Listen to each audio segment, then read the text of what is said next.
Καλησπέρα φίλοι μου. Εδώ βλέπουμε τον Πατριάρχη Βαρθολομαίο να κάνει άλλη μία ακόμη συμπροσευχή και ένα συλλήτουργο με έναν παπικό, με έναν μονοφυσίτη επίσκοπο που, όπως γνωρίζουμε και ξέρουμε, οι ιεροί κανόνες αυτά τα απαγορεύουν,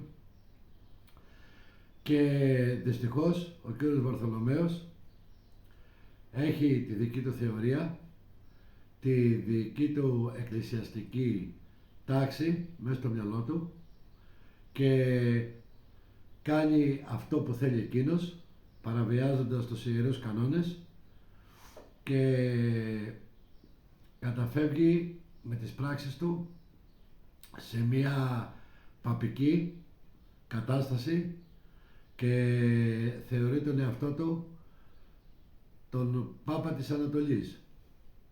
Όπως κάνει δηλαδή ο Πάπας στην εκκλησία του, το ίδιο μιμείται και ο Πατριάρχης Βαρθολομαίος στην Ανατολική Ορθόδοξη Εκκλησία.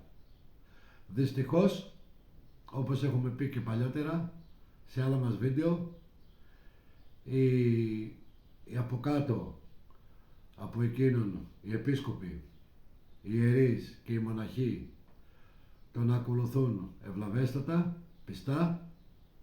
Κανείς δεν ορθώνει και δεν υψώνει το ανάστημά του να πάει να τον ελέγξει. Εκείνος δεν μπαίνει σε διάλογο με κανέναν και λέει: όποιος δεν ακολουθεί εμένα και τις πράξεις και τις σκέψεις μου και τους αυλικούς μου είναι εκτός εκκλησίας και πορεύεται εκτός εκκλησίας. Οι δε υπόλοιποι, όπως έχουμε αναφερθεί, οι ιερείς και οι επίσκοποι κάνουν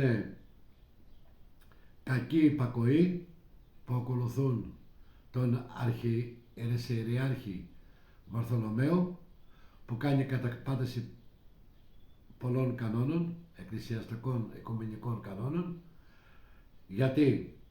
Γιατί πλέον η Εκκλησία έχει εκοσμικευτεί, υπάρχει το δημοσιοϊπαλληλίκι μέσα στην Εκκλησία, όλοι βολεύονται, όλοι επαναπαύονται και πολλές φορές αν έρθει σε κάποιον και θέλει κάποιος καλοπροαίρετος, ιερέας ή οτιδήποτε ή και μοναχός, να κάνει διάλογο για τα κακώς κείμενα που επικρατούν μέσα στην Εκκλησία, σου λέει: εμείς δεν θα σώσουμε την Εκκλησία, ξέρει ο Θεός, κάνουμε υπομονή, κάνουμε υπακοή και κάτι τέτοιες αηδίες, ενώ οι Άγιοι Πατέρες και οι Οικουμενικοί Σύνοδοι μας έχουν διδάξει ότι έχουμε χρέος και θράσος, μάλλον πρέπει να έχουμε θάρρος και θράσος να ομολογούμε την πίστη μας, να ελέγχουμε τα κακώς κείμενα που υπάρχουν μέσα στην Εκκλησία, και όταν δεν ορθοτομείται ο λόγος της αληθείας και υπάρχουν αιρετικές και οικουμενιστικές πράξεις και ιδέες μέσα στην Εκκλησία μας, έχουμε όφελος και καθήκον εμείς ως λαϊκοί, που είμαστε ο τελευταίος αλλά βασικός τροχός της αμάξης, να κάνουμε την αντίστασή μας, να ελέγχουμε τα κακώς κείμενα και να διαμαρτυρόμεθα για ό,τι βλάπτει και αλλοιώνει τα δόγματα της πίστεώς μας. Δυστυχώς στην εποχή μας, επειδή οι μέρες και τα χρόνια είναι εσχατολογικά, κανείς δεν ενδιαφέρεται για αυτά τα πράγματα. Οι περισσότεροι διαφορούν, άλλοι ρίχνουν το βάρος στους ιερείς, λένε ότι εκείνοι κάτι παραπάνω ξέρουν, βγάζουν την ευθύνη από πάνω τους, ενώ αντιθέτως όταν τους έρθει κάποια αρρώστια, βαριά αρρώστια, όπως παραδείγματος χάριν ο καρκίνος, δεν θέλουν να τον αποδεχτούν, αφού έχουν πλήρη εμπιστοσύνη στον γιατρό που πηγαίνουν και παίρνουν και μια δεύτερη γνώμη από κάποιον άλλο γιατρό. Μήπως δηλαδή αλλάξει το καταστατικό και το σκηνικό και τους πει κάτι διαφορετικό. Μήπως δεν είναι όντως η διάγνωση του καρκίνου και είναι κάτι άλλο? Γιατί δεν αρέσκονται σε αυτό που άκουσαν την πρώτη φορά, και όταν ακούσουν την ίδια άποψη και γνώμη, οι περισσότεροι πάνε και σε τρίτο γιατρό. Μήπως ακούσουν κάτι διαφορετικό? Γιατί δυστυχώς, είναι λυπηρό που το λέω, αλλά είναι αληθινό, σε όλους αρέσει η ζωούλα μας και η καλοπέρασή μας. Και όταν ακούμε κάτι που δεν μας αρέσει, πηγαίνουμε κάπου αλλού να ακούσουμε αυτό που μας αρέσει. Ενώ λοιπόν τρέχουμε για τη ζωούλα μας το να είμαστε υγιείς και να είμαστε καλά, στο πνευματικό μας δεν τρέχουμε. Δεν μας νοιάζει η ψυχική μας υγεία, αν είμαστε καλά, αν είμαστε σε σωστή ορθόδοξη θέση, εκεί που έχουμε κατατάσει την ψυχή μας και την έχουμε παραδώσει στον εξομολόγο μας, αν τη διαχειρίζεται σωστά και είναι στο σωστό δρόμο της Εκκλησίας, χωρίς τις αιρέσεις και τους οικουμενισμούς, και είμαστε μέσα στη μία Αγία Καθολική και Αποστολική Εκκλησία. Θα σας φέρω ένα παράδειγμα, γιατί πως τότε μας ενδιαφέρει. Μιλούσα με μία κυρία πριν λίγες μέρες και μου λέει, Νικόλα, έχεις δίκιο σε πολλά πράγματα, έψαξα και τα είδα και όντως είναι έτσι. Έχεις να μου προτείνεις κάποιον ιερέα να πάω?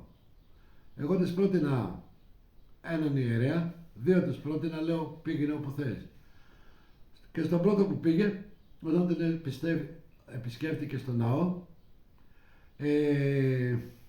κατά κάποιο τρόπο επάνω στη συζήτηση της είπε, κοπέλα μου, να συζητήσουμε, να πούμε ό,τι θες, θεολογικά, να σου λύσω ό,τι απορίες θες, να σε εξομολογήσω το οτιδήποτε, αλλά θα σε παρακαλέσω πολύ να μην έρχεσαι στην εκκλησία με παντελόνι τζιν. Σε εκείνη της φάνηκε κάπως βαρύ και κάπως ενοχλήθηκε.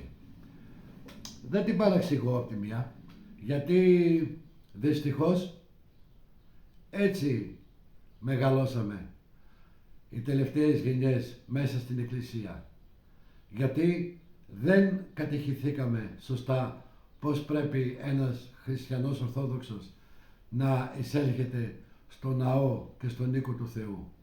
Και δυστυχώς με αυτά τα πράγματα η παπική νεοτερίζουσα Εκκλησία της Ελλάδος, οι νεοταξίτες, οι νεομερολογίτες, πλήρες αδιαφορούν, δεν ασχολούνται με αυτά τα θέματα, δεν διδάσκουν στους νέους πώς πρέπει και πώς πρέπει να είμαστε ευπρεπισμένοι όταν μπαίνουμε στο ναό, γιατί αυτά τα πράγματα είναι βασικά πράγματα του Ορθόδοξου Χριστιανιού.